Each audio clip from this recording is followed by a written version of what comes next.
ଉତ୍କଳ ଦିବସ ବା ଏହି ଓଡ଼ିଆ ପକ୍ଷ କେବଳ କ୍ୟାଲେଣ୍ଡରର ଗୋଟେ ତାରିଖ ନୁହେଁ, ମାନେ ଏହା ନିଜର ପରିଚୟ ବଞ୍ଚାଇ ରଖିବାର ଗୋଟେ ବହୁତ ବଡ଼ ସଂଗ୍ରାମର ପ୍ରତୀକ। ଠିକ୍ କହିଲେ।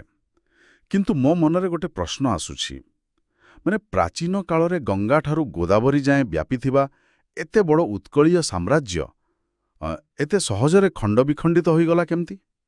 ଠିକ୍ ଅଛି, ଆସନ୍ତୁ ଏହାକୁ ଟିକେ ବିଶ୍ଳେଷଣ କରିବା। ଆଜା, ସେଇଟା ହିଁ ସବୁଠାରୁ ବଡ଼ ବିଡ଼ମ୍ବନା। ପ୍ରଶାସନିକ ସୁବିଧା ନାଁରେ ବ୍ରିଟିଶମାନେ ଓଡ଼ିଶାକୁ ଖଣ୍ଡ ଖଣ୍ଡ କରି ବଙ୍ଗ, ବିହାର ଆଉ ମାଡ୍ରାସ ପ୍ରେସିଡେନ୍ସି ସହ ଯୋଡ଼ିଦେଲେ। ମାନେ ଗୋଟେ ବଡ଼ ପଜଲ୍ କିମ୍ବା ମାଟିହାଣ୍ଡିକୁ ଭାଙ୍ଗି ଚାରିଆଡ଼େ ଫିଙ୍ଗି ଦେବା ପରି।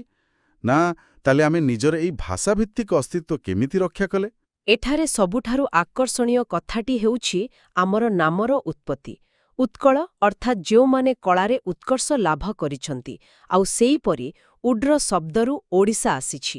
ହଁ, ଉଡ୍ରମାନେ ତ କୃଷିଜୀବୀ। ବିଲକୁଲ କୃଷିଜୀବୀ, ଆଉ ଯେଉଁମାନଙ୍କର ଈଶ୍ୱର ହେଉଛନ୍ତି ସ୍ୱୟଂ ପ୍ରଭୁ ଜଗନ୍ନାଥ।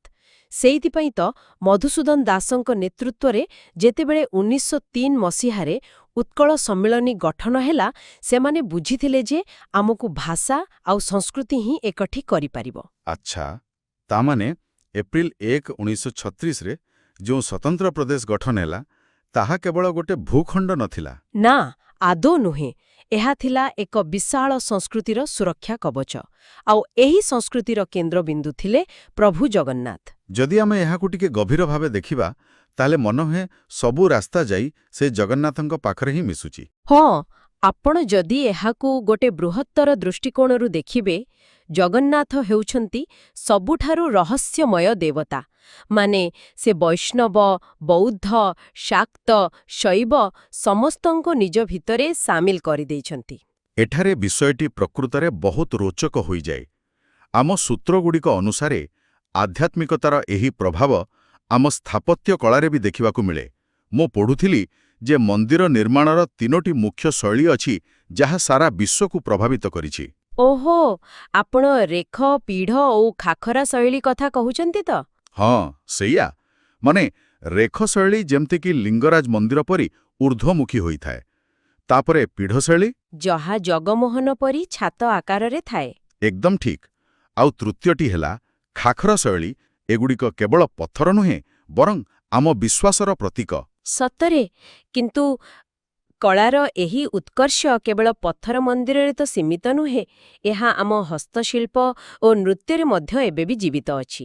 ଆରେ ହଁ, ମାନେ କଟକର ତାରକସି କାମ ନିଅନ୍ତୁ, କିମ୍ବା ପିପିଲିର ଚାନ୍ଦୁଆ, ଆଉ ସମ୍ବଲପୁରୀ ଶାଢ଼ୀ କଥା ତ ନ କହିବା ଭଲ।